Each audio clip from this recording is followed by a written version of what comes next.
बिस्मिल्लाह रहमान रहीम। सज्जनों तो मित्रों, जब भी मुल्की सियासत की गल होंदी है, बहुत सारे बदबख्त पंजाब नूं गाल मंदा करना अपना फर्ज जान लेंदे ने।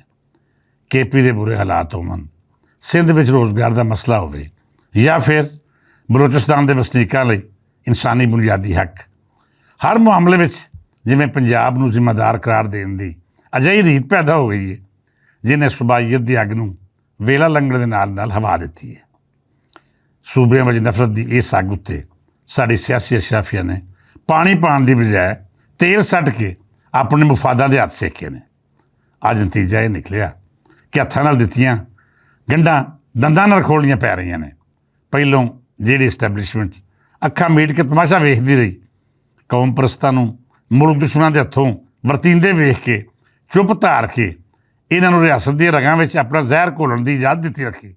अज वो इस्टैबलिशमेंट ये फैसला कर चुकी है कि असीं माजी विच कीतियां गलतियां होर नहीं दुहराणियां। मैं ये गल डंके की चोट उत्ते कहण नूं तैयार हाँ कि पहली बारी साडी किसी इस्टैबलिशमेंट ने पंजाबी दे लहू दा मुल जाणिया है। पहली बारी साडी रियासत ने फैसला किया है कि पंजाबी नूं कतल करने वाले या फिर सियासी फैशन समझ के गाल मंदा करने वाले साडे मित्र कदी नहीं हो सकते।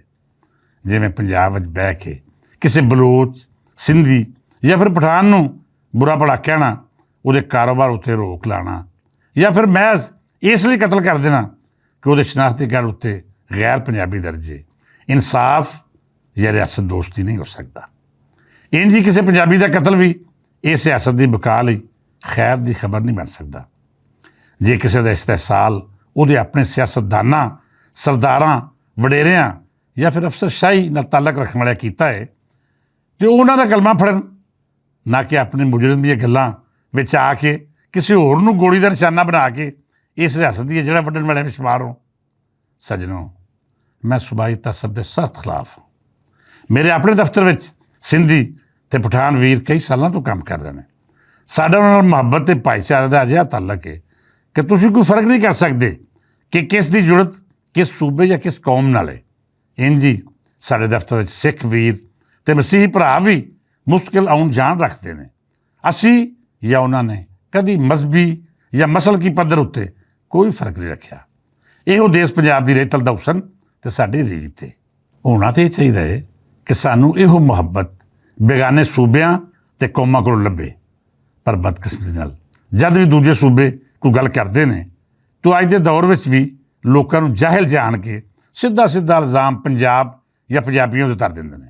अज तक साडी इहो बदकिस्मती रही है कि जिथे चार जी इकट्ठे होए, जेकर उत्थे किसी बलोच या पठान ने पंजाबी नूं गाल कढ़ी तो साडी अशराफिया ने चुप वट ली। साडे बेगैरत सियासतदानां उस गाल का जवाब देने की बजाय उसकी हाँ विच हाँ मिलाई। तुसीं बहुता दूर ना जाओ, साडे इस शहर लाहौर विच महमूद अचकज़ई जिहा बेगैरत इंसान पंजाबियों नूं मंदा बोल के गया। मजाल है उस स्टेज पर बैठे किसी भी पंजाबी सियासतदान ने उहदा मूँह भन्निया होवे या उन्होंने जवाब दिता होवे। ਜਿਹੜੇ ਇੱਥੇ ਹਜ਼ਾਰਾਂ ਲੋਕ ਜਲਸੇ ਮੌਜੂਦ ਸਨ, ਜਿਹੜੇ ਇਨਸਾਨੀ ਹੱਕਾਂ ਤੇ ਜਮਹੂਰੀਅਤ ਲਈ ਤੁਹਾਡੀ ਤਾਕਤ ਬਣ ਕੇ ਇੱਥੇ ਆਏ ਨੇ, ਉਹ ਵੀ ਤਾਂ ਪੰਜਾਬੀ ਨੇ। ਬਸ ਆਪਣੇ ਸਿਆਸੀ ਮਫਾਦਾਂ ਲਈ ਸਾਡੀ ਲੀਡਰਸ਼ਿਪ ਹੁਣ ਤੱਕ ਚੁੱਪ ਵੱਟਣ ਵਿੱਚ ਫਾਇਦਾ ਜਾਣਦੀ ਰਹੀ, ਪਰ ਹੁਣ ਵੇਲਾ ਬਦਲ ਗਿਆ ਹੈ।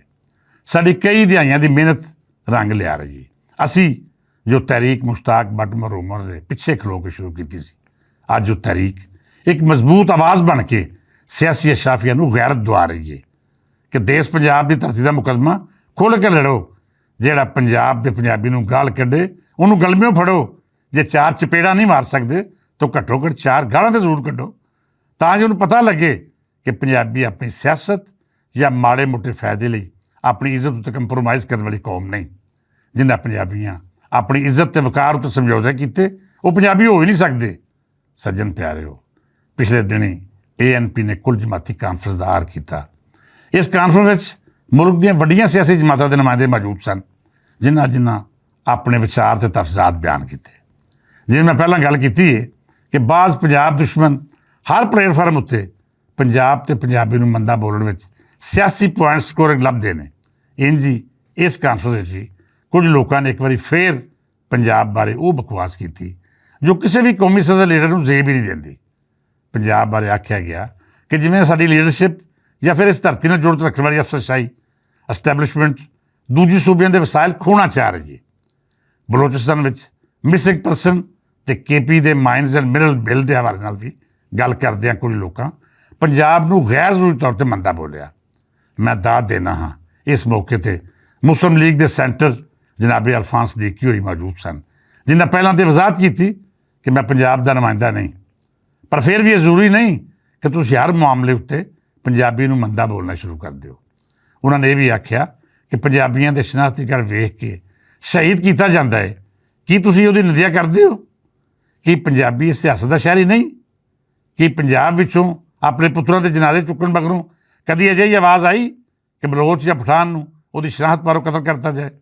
ਜੇ ਨਹੀਂ ਤਾਂ ਫਿਰ ਤੁਸੀਂ ਵੀ ਆਪਣੇ ਤਰਜ਼ੇ ਅਮਲ 'ਤੇ ਗੌਰ ਕਰੋ ਅਤੇ ਆਪਣੇ ਗਿਰਬਾਨ ਵਿੱਚ ਝਾਤੀ ਮਾਰੋ। ਉਹਨਾਂ ਦੀਆਂ ਗੱਲਾਂ ਸੋਨੇ ਦੇ ਪਾਣੀ ਨਾਲ ਲਿਖੇ ਜਾਣ ਦੇ ਲਾਇਕ ਨੇ। ਇੰਝ ਹੀ ਖਾਜਾ ਸਾਦ ਰਫੀਕ ਅਤੇ PTI ਦੇ ਸਾਬਕ ਵਜ਼ੀਰ ਇਤਲਾਤ ਫਵਾਦ ਚੌਧਰੀ ਹੋਰਾਂ ਹਮੇਸ਼ਾ ਪੰਜਾਬ ਦਾ ਮੁਕੱਦਮਾ ਲੜਨ ਵਿੱਚ ਦੇਰ ਨਹੀਂ ਲਾਈ। ਮੈਂ ਅਜਿਹੇ ਹਰ ਸਿਆਸਤਦਾਨ ਨੂੰ ਸਲਾਮ ਪੇਸ਼ ਕਰਦਾ ਹਾਂ ਜਿਹੜਾ ਪੰਜਾਬ ਦਾ ਹਲਾਲੀ ਪੁੱਤਰ ਹੋਣ ਦਾ ਹੱਕ ਅਦਾ ਕਰ ਰਿਹਾ ਹੈ, ਜਿਹੜਾ ਆਪਣੀ ਧਰਤੀ ਮਾਂ ਨੂੰ ਬੁਰਾ ਅਤੇ ਮੰਦਾ ਬੋਲਣ ਵਾਲੇ ਨੂੰ ਖੁੱਲ੍ਹ ਕੇ ਜਵਾਬ ਦਿੰਦਾ ਹੈ, ਜਿਹੜਾ ਪੰਜਾਬ ਦਾ ਮੁਕੱਦਮਾ ਹਲਾਲ ਦੇ ਆਰ ਲੜਦਾ ਹੈ। ਉਹ ਮੇਰਾ ਲੀਡਰ ਵੀ ਹੈ ਅਤੇ ਮੇਰੀ ਪੱਗ ਦਾ ਸ਼ਿਮਲਾ ਵੀ। ਸੱਜਣੋ, ਗੱਲਾਂ ਹੋਰ ਵੀ ਬਥੇਰੀਆਂ ਨੇ, ਪਰ ਅੱਜ ਦੀ ਸਭ ਤੋਂ ਅਹਿਮ ਗੱਲ ਇਹੋ ਸੀ ਕਿ ਹੁਣ ਸਾਡੀ ਪੰਜਾਬੀ ਸਿਆਸਤ ਵਿੱਚ ਇਹ ਤਬਦੀਲੀ ਵਿਖਾਈ ਦੇ ਰਹੀ ਹੈ ਕਿ ਕੋਈ ਜੇਕਰ ਸਾਡੀ ਧਰਤੀ ਨੂੰ ਮੰਦਾ ਬੋਲੇ ਅਤੇ ਉਹਦੇ ਜਵਾਬ ਵਿੱਚ ਸਾਡੇ ਲੀਡਰ ਚੁੱਪ ਨਹੀਂ ਬੈਠੀ ਰੱਖਦੇ, ਜਵਾਬ ਦਿੰਦੇ ਨੇ ਅਤੇ ਭਰਵੀਂ ਗੱਲ ਵੀ ਕਰਦੇ ਨੇ। ਮੈਂ ਸਮਝਦਾ ਹਾਂ ਕਿ ਮੇਰੀ ਆਜ਼ਾਦੀ ਦੇ 60 ਸਾਲ ਜਿਹੜੇ ਮੁਸਲਸਲ ਜੱਦੋ-ਜਹਿਦ ਨਾਲ ਭਾਰਤ ਨੇ ਉਹ ਸੰਭਾਲਣ ਮਗਰੋਂ ਗੁਜ਼ਰਨ ਵਾਲੇ 60 ਸਾਲ ਪੰਜਾਬੀ ਸ਼ਨਾਖਤ ਅਤੇ ਪੰਜਾਬੀ ਬੋਲੀ ਉੱਤੇ ਮਾਣ ਦੇ ਸਾਲ ਨੇ। ਇਹ 6 ਦਹਾਕੇ ਪੰਜਾਬੀ ਸਿਆਸਤਦਾਨਾਂ ਅਤੇ ਅਸ਼ਰਾਫੀਆਂ ਨੂੰ ਅਹਿਸਾਸ ਦਿਵਾਉਣ ਦੀ ਜੱਦੋ-ਜਹਿਦ ਨਾਲ ਭਾਰਤ ਨੇ। ਖੁਦਾਰਾ ਹੋਸ਼ ਕਰੋ, ਪਹਿਲਾਂ ਤੁਸੀਂ ਪੰਜਾਬੀ ਹੋ ਤਾਂ ਫਿਰ ਪਾਕਿਸਤਾਨੀ। ਅਸੀਂ ਹੁੱਜਾਂ ਮਾਰ ਕੇ ਇਹਨਾਂ ਨੂੰ ਬੇਗੈਰਤੀ ਦੀ ਗੂੜੀ ਨੀਂਦਰੋਂ ਜਗਾਉਣ ਵਿੱਚ ਕਾਮਯਾਬ ਹੋ ਗਏ ਹਾਂ। ਸਾਡਾ ਅੱਜ ਦਾ ਸਿਆਸਤਦਾਨ ਬਾਸ਼ਊਰ ਵੀ ਹੈ ਅਤੇ ਬਾਵਕਾਰ ਰਹਿਣ ਨੂੰ ਆਪਣਾ ਹੱਕ ਵੀ ਸਮਝਦਾ ਹੈ। ਇਹ ਸਾਡੀ ਕਾਮਯਾਬੀ ਵੀ ਹੈ ਅਤੇ ਫਖਰ ਵੀ। ਇਹਦੇ ਨਾਲ ਨਾਲ ਬਹੁਤ ਸਾਰੇ ਅਜਿਹੇ ਬੇਗੈਰਤ ਅਤੇ ਹਰਾਮੀ ਵੀ ਨੇ ਜਿਹੜੇ ਸਮਝਦੇ ਨੇ ਕਿ ਦੇਸ਼ ਪੰਜਾਬ ਦੀ ਵੰਡ ਕਰਕੇ ਜਾਂ ਫਿਰ ਪੰਜਾਬ ਅਤੇ ਪੰਜਾਬੀ ਨੂੰ ਗਾਲ ਮੰਦਾ ਕਰਕੇ ਉਹਨਾਂ ਦਾ ਸਿਰ ਉੱਚਾ ਹੋ ਸਕਦਾ ਹੈ। ਅਤੇ ਸੱਜਣੋ, ਜਿੱਥੇ ਹਾਲਾਤ ਦੇ ਹੁੰਦੇ ਨੇ ਤੁਸੀਂ ਜਾਣਦੇ ਹੋ, ਉੱਥੋਂ ਕੁਝ ਹਰਾਮ ਦੇ ਵੀ ਜੰਮ ਪੈਂਦੇ ਨੇ। ਇਹਨਾਂ ਹਰਾਮਦਿਆਂ ਦੀ ਪੁਣਛਾਣ ਕਰਾਂਗੇ ਅਤੇ ਆਇੰਦਾ ਗੱਲ ਹੋਵੇਗੀ ਪੰਜਾਬ ਨੂੰ ਵੰਡਣ ਦੀ ਸਾਜ਼ਿਸ਼ ਬਾਰੇ। ਸਾਡੇ ਨਾਲ ਜੁੜੇ ਰਹੋ। ਇਸ ਦੁਆ ਨਾਲ ਇਜਾਜ਼ਤ ਦਿਓ ਕਿ ਰੱਬ ਸੱਚਾ ਦੇਸ਼ ਪੰਜਾਬ ਨੂੰ ਆਪਣੀ ਹਿਫਜ਼ੋ ਅਮਾਨ ਵਿੱਚ ਰੱਖੇ, ਸਾਡੇ ਸੋਹਣੇ ਪਾਕਿਸਤਾਨ ਨੂੰ ਤਰੱਕੀਆਂ ਦੇਵੇ ਅਤੇ ਇਹਦੇ ਵਸਨੀਕਾਂ ਨੂੰ ਹਰ ਤਰ੍ਹਾਂ ਦੇ ਦੁੱਖ ਤੋਂ ਦੂਰ ਰੱਖੇ। ਫਿਰ ਮਿਲਾਂਗੇ, ਇਜਾਜ਼ਤ ਦਿਓ, ਰੱਬ ਰੱਖਾ।